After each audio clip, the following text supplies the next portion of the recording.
अहंकार, ये विश्वास कि तुम मुझे पराजित कर सकते हो हास्यास्पद है। तुम रोकोगे मुझे। तुम्हें कदाचित तनिक भी भान नहीं कि मैं कौन हूं, क्योंकि वीर अपना परिचय अपने शब्दों से नहीं देते, उनका पराक्रम ही उनका परिचय होता है। अब मैं अपने वार से तुम्हें उचित परिचय दूंगा। संभाल सको तो संभालो मेरा वार।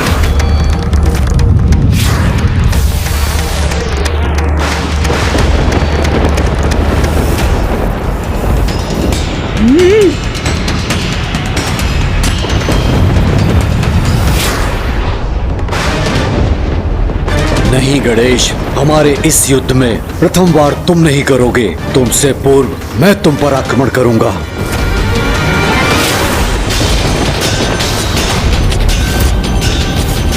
तुम युद्ध करोगे मुझसे?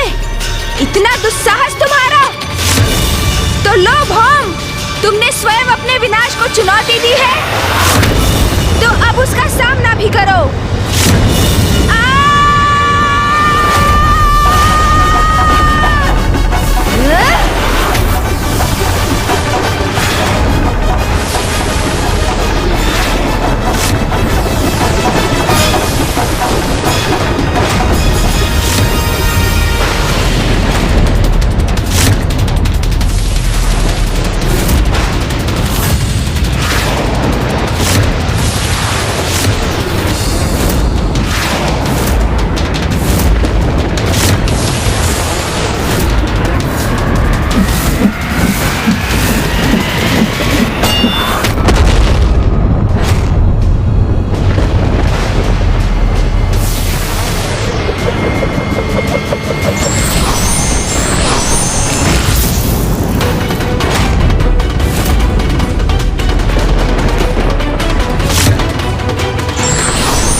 हमारे और इसके मध्य में क्यों आ गए तुम?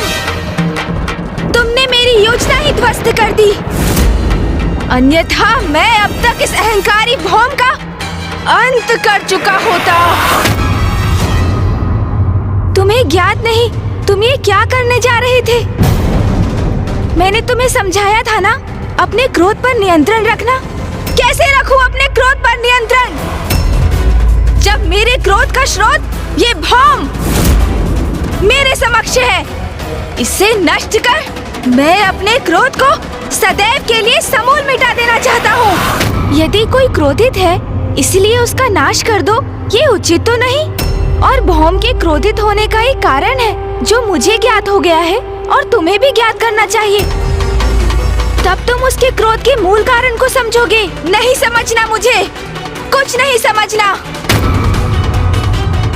इस भौम को उचित पाठ सिखाने से अब मुझे कोई नहीं रोक सकता। गणेश, तुम अपने स्वभाव के अनुरूप व्यवहार नहीं कर रहे हो। भौम की उग्र ऊर्जा से प्रभावित हो तुम, इसलिए क्रोध में अपना आपा खो रहे हो। हाँ, वही उग्र ऊर्जा जिसे लौटाना अस्वीकार किया है इसने। अब हटो मेरे मार्ग से। इसकी उग्र ऊर्जा का उचित प्रयोग करना है मुझे, अंत करना है इसका मुझे। तुम कौन होते हो मेरा अंत करने वाले गणेश? भौम, आप कुछ क्षणों के लिए शांत रहेंगे? क्या आप ये देखने में सक्षम नहीं मैं स्वयं को ही शांत करने का प्रयास कर रहा हूँ और आप अपने उग्र शब्दों से अग्नि में घृत का कार्य कर रहे हैं? अच्छा, तो अब तुम इसकी ओर से बोल रहे हो और मेरे ही विरुद्ध हो गए हो। गणेश, मुझे सुनो, शांत हो जाओ। यहाँ किसी युद्ध अथवा रक्तपात की कोई आवश्यकता नहीं है। तुम्हें आवश्यकता हो ना हो, मुझे आवश्यकता है। मैं इस युद्ध के कारण को अभी समाप्त कर देता हूँ। गणेश, हटो मेरे मार्ग से अभी, इसी क्षण। अन्यथा क्या तुम मुझ पर वार करोगे? मुझ पर?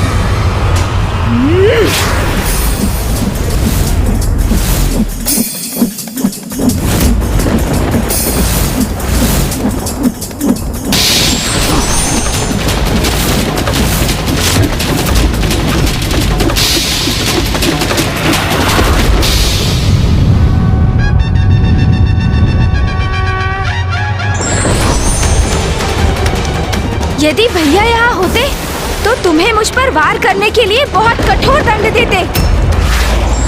कैलाश लौटने पर उन्हें अवश्य बताऊंगा मैं।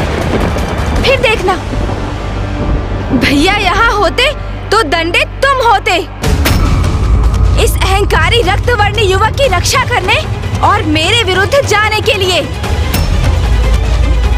और उन्हें तो तुम कुछ तब कह सकोगे जब मैं कहने दूंगा तुम्हें। अब मैं सर्वप्रथम तुम्हें बांधूंगा, फिर इस भौम का भी उचित उपचार करूंगा।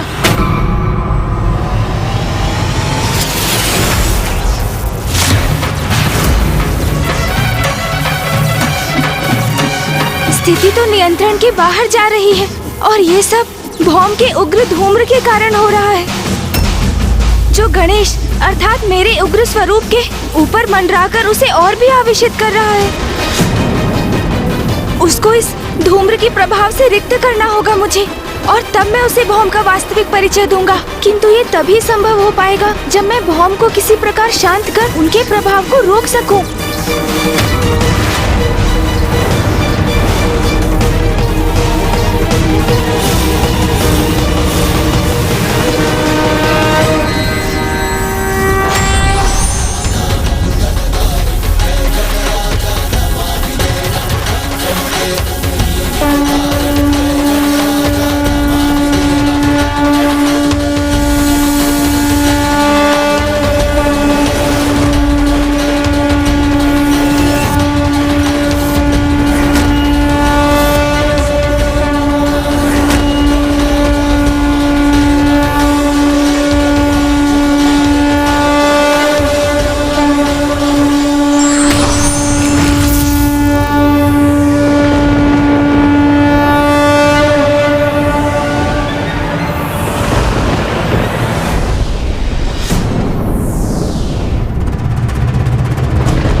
अद्भुत है इस दिव्य बालक की लीला। कितनी सरलता से इसने न केवल मुझे अपितु अपने क्रोधी प्रतिरूप को भी शांत करा दिया। इसकी उपस्थिति मुझे चिर शांति का आभास करा रही है। न मन में क्रोध और न कोई ईर्ष्या का भाव ही उत्पन्न हो रहा है। अब कहो, अब क्रोध शांत हुआ तुम्हारा? सत्य है, क्रोध में क्रोधी व्यक्ति स्वयं का ही नाश करने पर आतुर हो जाता है। मैं क्रोधवश कितना बड़ा अनर्थ करने जा रहा था। एक बार पुनः मैंने अपने क्रोध को इतना बढ़ने दिया, और जिसका दुख है मुझे। किंतु ये मैं अभी भी नहीं समझ सका कि तुम इस भौम की इतनी रक्षा क्यों कर रहे हो। जब मैं तुम्हें वो दृश्य दिखाऊंगा जो मैं देख चुका हूँ, तो इसका कारण तुम भी स्वतः ही समझ जाओगे।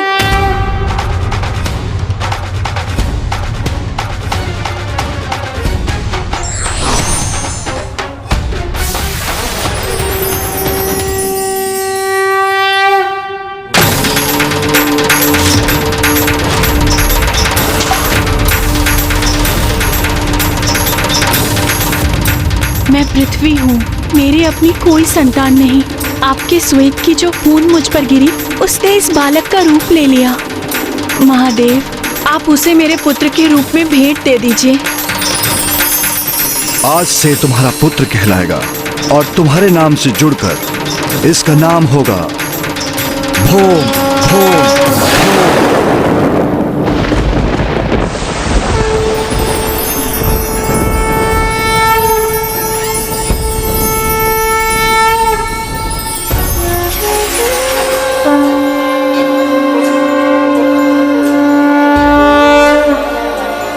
परम ब्रह्म महागणपति के इस दिव्य स्वरूप के दर्शन पाकर धन्य हो गया मैं।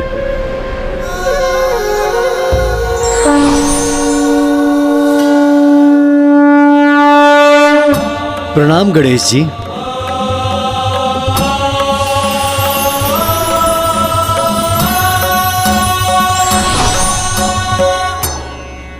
भौम, मुझे ज्ञात हो चुका है कि आप मेरे भ्राता हैं, कि आप मेरे भ्राता हैं, कि आप मेरे भ्राता हैं। भ्राता?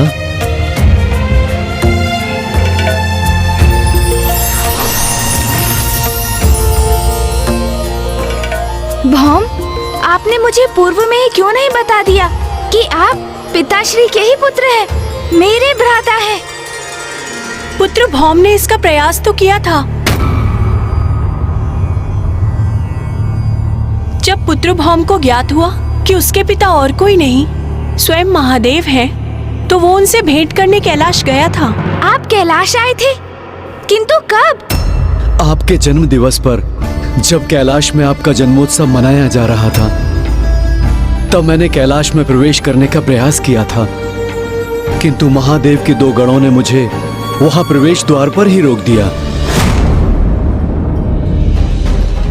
मेरा बहुत अपमान किया और मुझे वापस लौटने को कहा। उसी दिवस से भौम इस आशा में तपस्या कर रहा है कि महादेव उससे प्रसन्न होंगे, उसे दर्शन देंगे और अपने पुत्र के रूप में स्वीकार करेंगे। आपको कैलाश से अपमानित होकर लौटना पड़ा। ओह, तभी आपको मुझसे इतनी ईर्ष्या, इतना द्वेष है, और इसलिए मुझे आपकी ये उग्र ऊर्जा निरंतर प्रभावित कर रही है, क्योंकि आपकी उग्रता का लक्ष्य तो मैं ही हूँ ना।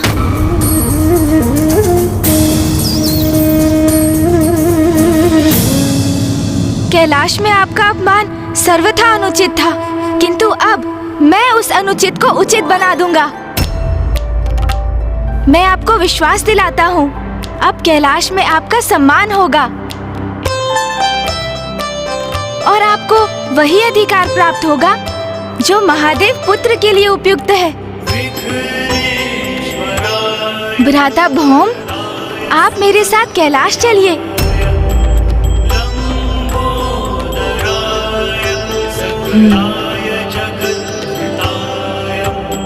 गणेश जी, मैं आपके साथ सहर्ष कैलाश चलूंगा, किंतु मेरा एक अनुरोध है, माँ भी हमारे साथ चलेंगी।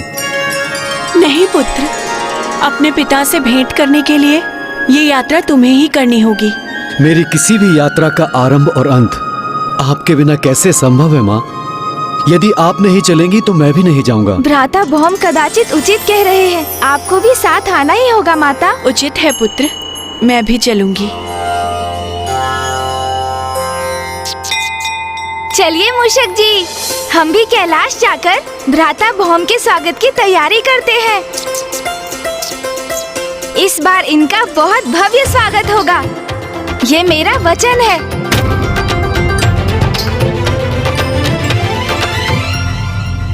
अरे अरे, और थोड़ा ऊपर, जिससे दूर से भी ये सजावट स्पष्ट दिखाई दे। हाँ, अब उत्तम है, बहुत सुंदर प्रतीत हो रहा है अब। पुत्र गणेश,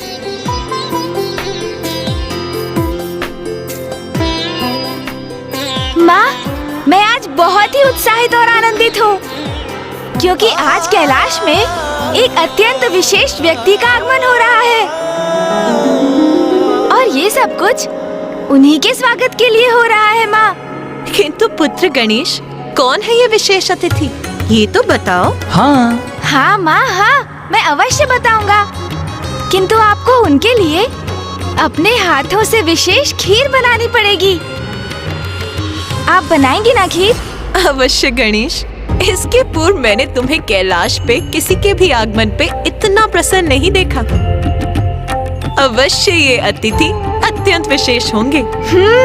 अपने पुत्र के इन विशेष अतिथि के लिए मैं खीर अवश्य बनाऊंगी।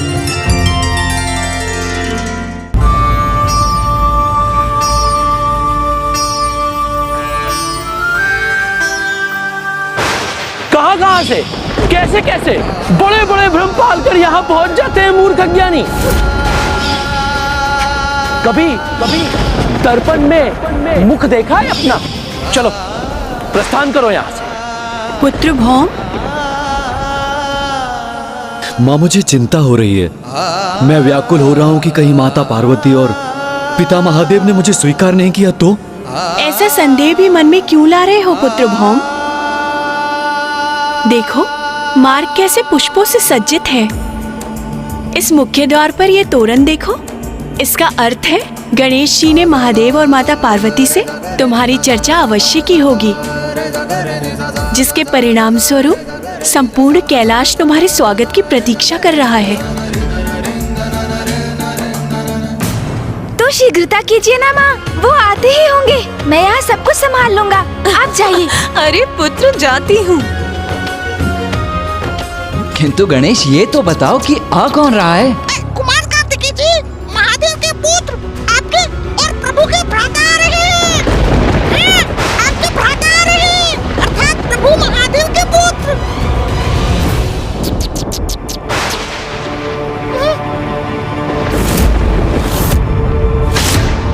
हमारा भ्राता?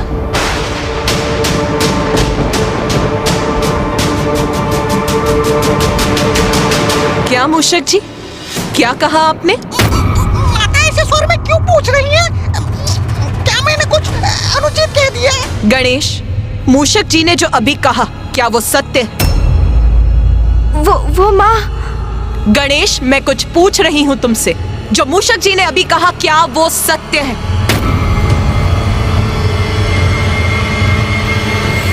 हाँ माँ।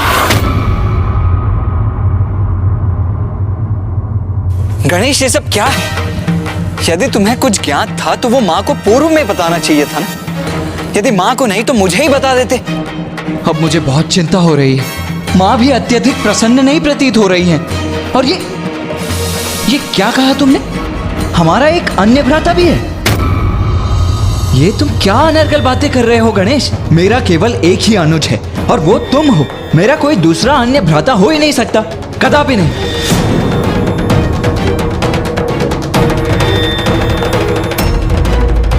मुझे क्षमा कर दीजिए प्रभु, मैंने तो सोचा था ये सुनकर माता प्रसन्न होंगी। ये मुझसे कैसे भूल हो गई प्रभु? स्वयं को दोष मत दीजिए मूषक जी। आपने जो कहा आपके उत्साह में आपके मुख से निकल गया।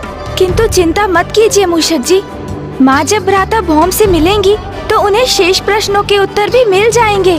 किंतु अब ये ध्यान रखना है कि भ्राता भौम के कैलाश में प्रवेश के पूर्व मध्य में ही कोई व्यवधान न उत्पन्न हो जाए। स्वामी। उमा, आप इतनी व्याकुल क्यों हैं? क्या हुआ प्रिय? स्वामी, क्या आपको ज्ञात है आज कैलाश में किसका आगमन होने वाला है? जिस विशिष्ट अतिथि के लिए गणेश इतनी धूमधाम से कैलाश में तैयारियां कर रहा है, ज्ञात है आपको? कौन है वो? उमा, कौन है ये विशिष्ट अतिथि? तोतला जी, माता तो अत्यंत रुष्ट हो गई हैं। अब विशेष अतिथि के स्वागत का उत्तरदायित्व तो आपके और मेरे कंधों पर ही है। अरे नंदी, वो देती है क्या? तोतला जी, कहाँ देखूं और किधर देखूं? अरे नंदिनी वो देती है, उधर देती है।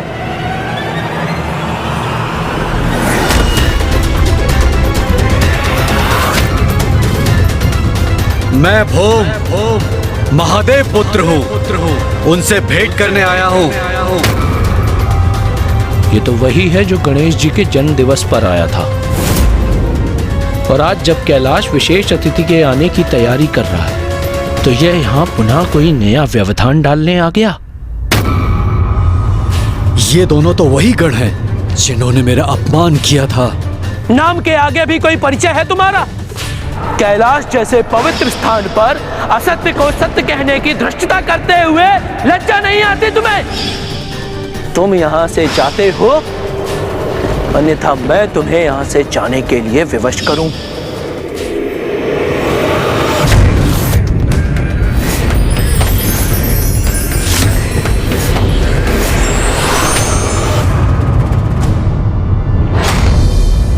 आने दो इसे।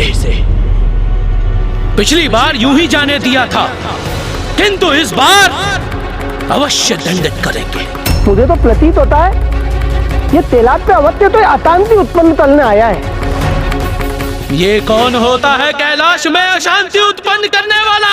आज भी कितने क्रोध का भाव है इनके मुख पर। नहीं, यदि माँ की उपस्थिति में इन्होंने मेरा अपमान करने का दुस्साहस किया तो मैं इन्हें क्षमा नहीं करूंगा। अंत ही कर दूंगा इन दोनों का। विश्वास रखो पुत्र, इस बार तुम्हें कोई अपमानित नहीं करेगा। यहाँ जो होगा वो पुत्र गणेश के वचनानुसार ही होगा। उमा, बताओ कौन आ रहा है कैलाश? आपका पुत्र। किंतु गणेश तो लौट आया था। तो क्या कार्तिकेय कहीं गया था और अब लौट रहा है? नहीं स्वामी, गणेश नहीं, कार्तिकेय नहीं, आपका एक अन्य पुत्र। उमा, ये आप क्या कह रही हैं? कौन सा अन्य पुत्र? आपका तृतीय पुत्र आ रहा है आज।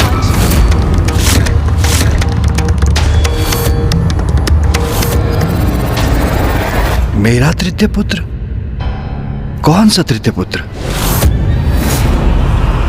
रुको, रुको, रुको। अगर तुमने एक कदम और आगे बढ़ाया तो मैं तुम्हारी हड्डियां तोड़ दूंगा।